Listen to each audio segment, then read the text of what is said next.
18일 수요일 이렇게 추석 연휴를 맞아 우리 세연의 교회 성도님들 영상으로 만나게 되어 정말 반갑게 생각합니다.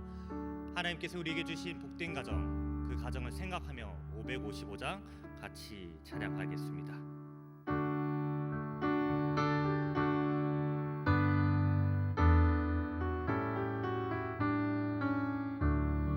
우리 주님 모신 가정, 복되고도 복된 가정, 괴로우나 즐거우나 주를 위해 살아가리. 온 식구가 모여 앉아 즐겁게 찬송하니 지금까지 지내온 것 주의 크신 은혜로다. 주의 자녀 모여 앉아 주께 기도드리오니 가족들의 건강함과 화목함을 주옵소서.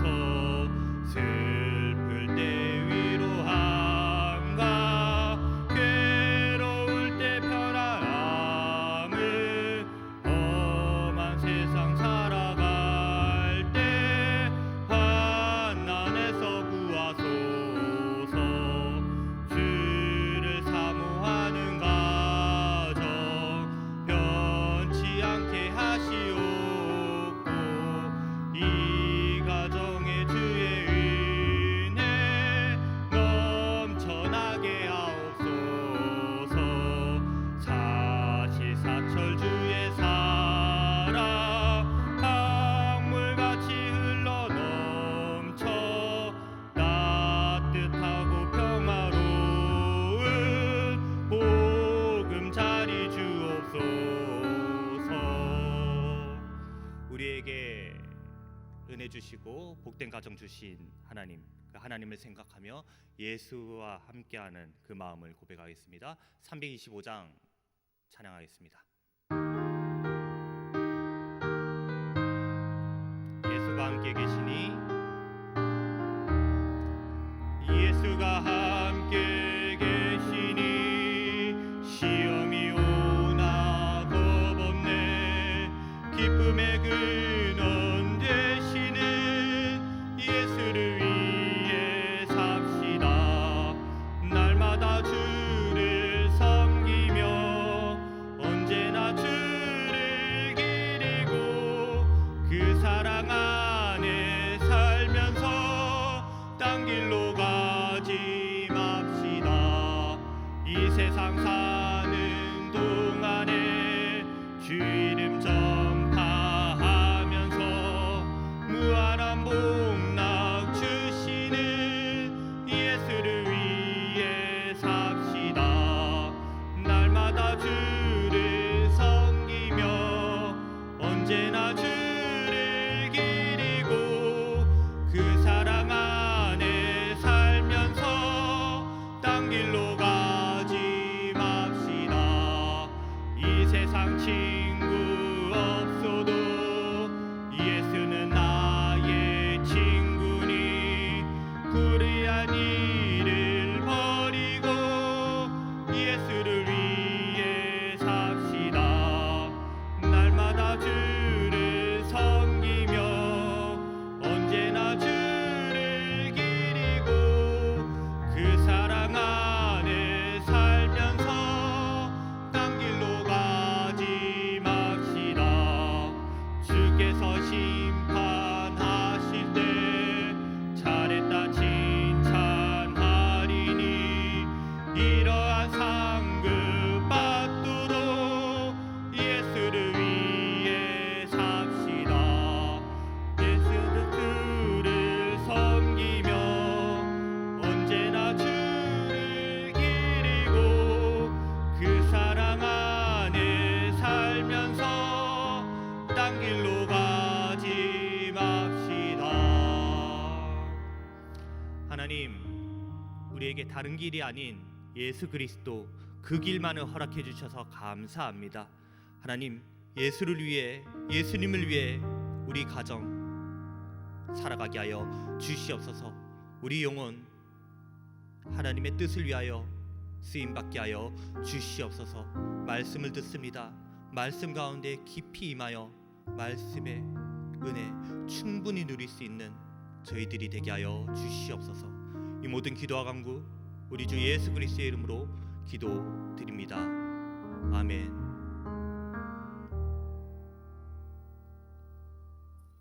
오늘 하나님께서 우리에게 주신 말씀은 잠언 31장 10절부터 20절의 말씀입니다. 잠언 31장 10절에서 20절 말씀을 제가 낭독하겠습니다. 누가 현숙한 여인을 찾아 얻겠느냐? 그의 값은 진주보다 더하리라. 그런 자의 남편의 마음은 그를 믿나니 산업이 핍절하지 아니하겠으며, 그런 자는 살아있는 동안에 그의 남편에게 선을 행하고 악을 행하지 아니하느니라. 그는 양털과 삶을 구하여 부지런히 손으로 일하며 상인의 배와 같아서 먼 데서 양식을 가져오며 밤이 새기 전에 일어나서 자기 집안 사람들에게 음식을 나누어 주며 여종들에게 일을 정하여 맡기며 밭을 살펴보고 사며 자기의 손으로 번 것을 가지고 포도원을 일구며 힘있게 허리를 묶으며 자기의 팔을 강하게 하며 자기의 장사가 잘 되는 줄을 깨닫고 밤에 등불을 끄지 아니하며 손으로 손문치를 들고 손가락으로 가락을 잡으며 그는 공고한 자에게 손을 펴며 궁핍한 자를 위하여 손을 내밀며. 아멘.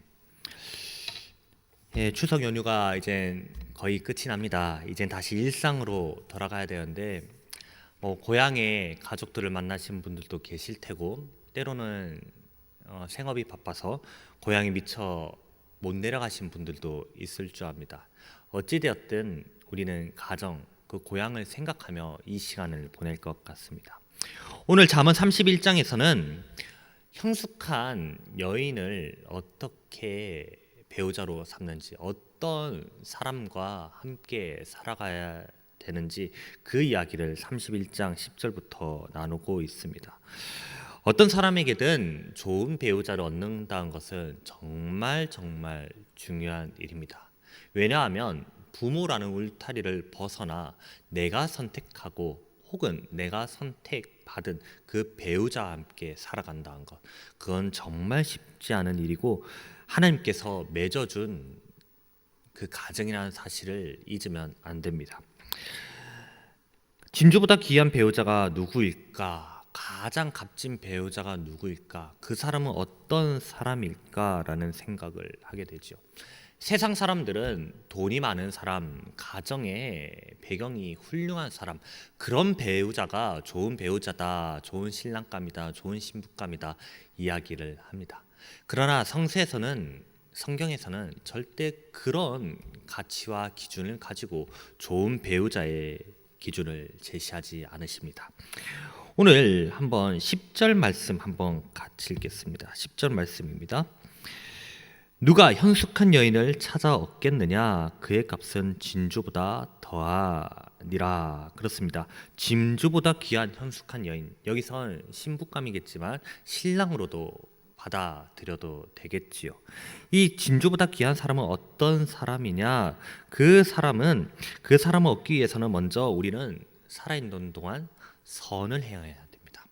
착한 일을 행해야 되죠. 선을 이룬다는 것, 선을 행한다는 것은 어떻게 이루냐? 성경에서 12절 말씀을 한번 읽겠습니다. 12절입니다.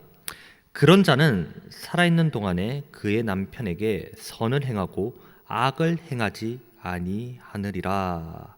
선을 행하고 악을 행하지 아니하느리라. 13절 또 마저 읽겠습니다. 그는 양털과 삶을 구하여 부지런히 손으로 일하며. 아멘.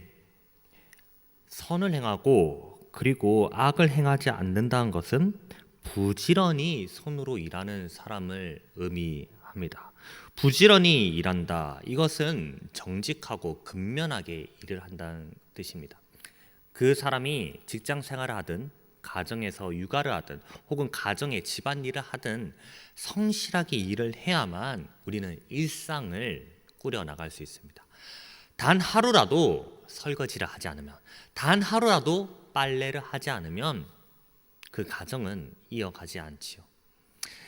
정말 단순한 일이지만 정말 기초적인 일에서부터 성실하게 정직하게 그 일을 행할 때 우리는 그 속에서 선을 발견하고 선을 행할 줄 아는 사람을 발견합니다. 가정을 돌보지 않는데 밖에서 좋은 일을 한다? 가정을 돌보지 않는데 밖에서 훌륭한 일을 한다? 그것은 모순된 일입니다. 근기라는 말이 있습니다. 근기. 뿌리 근자에다가 기운 기자를 쓰는데요. 이 근기는 사전적 용어는 참을성 있게 견뎌내는 힘이라는 뜻입니다. 어떤 일이든 꾸준하게 그 일을 하는 것이 뿌리된 힘이라는 뜻이죠. 가정을 지키려면 어떤 일이든, 그것이 가정을 돌보는 일이든 밖에서 일을 하든 어떤 일이든 근면성실하게 꾸준하고 성실하게 그 일을 행해야 됩니다. 성실하지 못한다면 작은 것에서부터 무너지고 가정을 지키기에 선을 행하기에 부족한 사람이 될 수밖에 없습니다. 그렇다면 그렇게 꾸준하게 근기를 실천해 나가려면 우리는 어떤 마음을 가져야 될까요? 15절 16절 말씀에 이렇게 나와 있습니다. 15절 16절 말씀 한번 같이 읽겠습니다. 밤이 새기 전에 일어나서 자기 집안 사람들에게 음식을 나누어 주며 여종들에게 일을 정하여 맡기며 밭을 살펴보고 사며 자기의 손으로 번 것을 가지고 포도원을 일구며. 어떤 사람들을 대하고 그 사람들한테 일을 맡기고 그리고 본인이 살 밭을 아주 세밀하게 살펴보는 사람이 있습니다. 이것은 어떤 상황에서든 세밀하게 하나하나를 살펴봐야 한다는 것입니다. 정직하고 성실하게 살며 그것을 통해서 선을 행하려면 오늘 15절 16절 말씀처럼 하나하나 세밀하게 살펴보셔야 됩니다. 먼저 사람들을 살펴봐야 되죠. 사람들을 먹인다는 것은 책임감을 가진다는 것입니다. 그리고 여종들에게 일을 맡긴다는 것은 그 사람 한 명 한 명을 평소에 세밀하게 살펴봤다는 뜻입니다. 이 사람은 이런 일을 할 수 있는 사람이니까 이런 일을 맡기고, 저 사람은 저런 일을 할 수 있으니까 저런 일을 맡기고, 이 일을 잘 맡기려면 평소에 사람들을 잘 살펴봐야 됩니다. 그리고 그와 동시에 어떤 밭을 살 때, 그 밭을 일굴 때 그 밭을 아주 잘 살펴봐야 됩니다. 왜 잘 살펴봐야 되냐? 그것은 그 사람이나 혹은 상황이나 직장에서의 모든 것들을 예민하게 반응해야 되기 때문입니다. 예민하게 반응한다고 해서 신경질적으로 반응한다는 의미가 아닙니다. 그 사람의 생각과 그 사람의 감정 혹은 나의 직장 안에서의 상황을 예민하게 반응할 때만 우리는 그 직장을 잘 가꾸고 거기서 만나는 사람들을 잘 이끌고 갈 수 있습니다. 그와 동시에 우리의 가정의 구성원에게도 그 세밀한, 그 예민한 시선이 있어야 되지요. 나의 가족의, 나의 배우자의 그 심성과 그 상황을 세밀하게 살펴볼 때 우리는 그 마음을 어루만지고 그들과 이야기할 수 있습니다. 배우자라고 해서 모든 얘기를 하지 않습니다. 때로는 나의 배우자가 신뢰하지 못한다는 마음에 앞서서 자신이 가진 치부와 아픔을 이야기하지 못할 때도 있습니다. 그러나 세밀하게 나를 살펴보는 배우자, 세밀하게 나의 이야기를 들어주는 배우자를 만난다면 나의 어려운 부분 혹은 가정의 어려운 부분도 쉽사리 이야기할 수 있죠.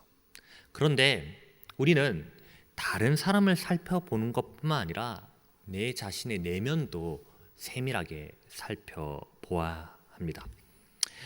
고든 맥도날드라는 학자가 있습니다. 내면 세계의 질서와 영적 성장이라는 아주 유명한 책이 있는데요.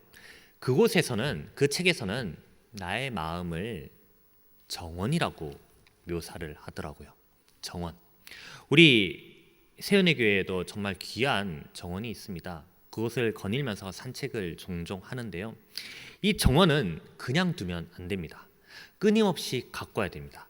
잡초가 자라면 잡초를 제초를 해야 되고요. 혹은 뿌리가 썩은 나무가 있으면 그 나무를 제거를 하고, 혹은 잎이 너무 많이 자라면 가지치기를 해야 됩니다.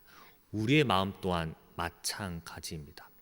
우리는 하나님의 뜻을 잘 분별하기 위해서 우리의 마음을 잘 정돈해야 됩니다. 내 마음이 잘 정돈되지 않으면, 내 마음을 세밀하게 살피지 못해서 내 마음이 혼란하게 되게끔 그대로 놔두면 우리는 하나님의 뜻을 분별하기 힘듭니다. 직장과 가정을 세밀하게 살피듯이 우리의 마음을 세밀하게 살펴보아야 합니다. 이 고든 맥도날드 책 내면 세계의 질서와 영적 성장에서 한 예화가 있었습니다. 한 번씩은 들어보셨을 수도 있는데, 하워드 너틀리지라는 그 군인이 있었습니다. 베트남전에 참전했던 비행사인데 전투기를 몰고 가다가 베트남콩에 의해서 그 전투기가 추락하고 인질로 잡힙니다. 그 인질로 잡히고 나서 그 사람이 한 것, 포로 생활하면서 한 것은 본인의 내면을 내밀히 세밀하게 살피는 일이었습니다. 그가 이렇게 이야기하더라고요. 그의 회고록에서 이렇게 이야기합니다. 과거에 나는 내 삶이 영적인 차원이 있다는 것을 무시했다. 감옥에 갇혀서야 하나님 없는 삶이 얼마나 공허한지 알 수 있었다. 그렇습니다. 그는 감옥에 갇혀 아무것도 할 수 없을 때 자신의 내면을 세밀하게 살펴보았고, 그때 하나님의 그 놀라우신 은혜와 사랑을 깨달았습니다. 그리고 지나온 삶에 하나님이 없이 살아갔던 것이 얼마나 공허한지 고백하였지요. 그렇습니다. 주변을 살피는 것뿐만 아니라 자신의 내면을 잘 살피시는 분들이 되셨으면 좋겠습니다. 자신의 내면을 잘 살피어, 나의 마음의 정원을 잘 살피어 잘 가꾸어 하나님의 뜻에 순종할 수 있도록, 그리고 그 순종의 뜻을 받아서 우리의 가정을 잘 살필 수 있는 분들이 되시길 간절히 소망합니다. 그리고 그 가정을 잘 살피고 가정이 바로 서는 사람은 나의 가정을 넘어서 우리 주변의 이웃을 살필 수 있게 됩니다. 20절의 말씀을 한번 같이 읽겠습니다. 20절입니다. 그는 공고한 자에게 손을 펴며 궁핍한 자를 위하여 손을 내밀며. 아멘. 내 마음이 평온한 사람만 내 주변의 이웃을 살필 수 있습니다. 내 마음이 혼란한데 이웃들을 돌본다? 그것은 아주 잠시는 가능할 수 있지만 아주 길게 자신이 받은 사명인 것처럼 이어가긴 어렵습니다. 한 번은 새벽에 노숙인들을 위한 봉사를 나간 적 있었습니다.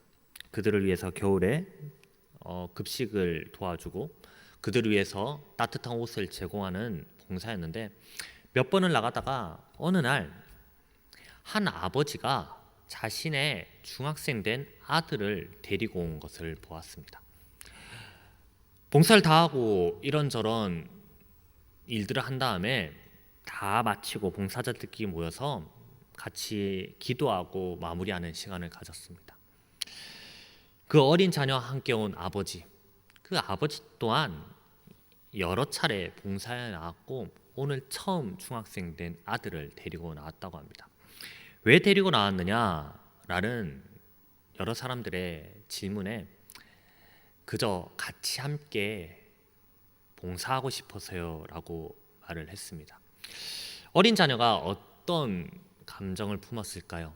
아버지와 함께 가장 낮은 자리에 가서 봉사를 한다는 것, 그 가정이 어떤 가정인지는 저는 자세히 모르지만 아마도 아버지는 평소에 아들을 이 봉사의 현장에 데리고 올 만큼 아들과 신뢰관계를 쌓지 않았을까라는 조심스러운 예상을 해봅니다. 그 아버지는 참 차분한 사람이었고 아들에게 본을 보이기에 무던히도 애를 쓰는 사람 같았습니다. 그렇습니다. 우리가 다음 세대를 위해서 열심히 헌신하고 봉사할 때 우리가 하나님을 사랑하고 하나님께 경배드리고 찬양드리는 모습과 함께 내 주변의 이웃들에게 선을 행하고 내 주변 이웃들에게 공고한 자에게 손을 펴며 궁핍한 자를 위하여 손을 내밀 수 있는 사람들이 되길 간절히 소망합니다. 나의 가족뿐만 아니라 교회에서 만나는 많은 다음 세대의 자녀들이 우리 성도님들의 그런 모습을 보며 하나님을 믿는 사람이라면 이 세상에서 돈이 아니라 권력이 아니라 하나님의 사랑을 추구하고 전하는 사람이 되어야 되겠구나.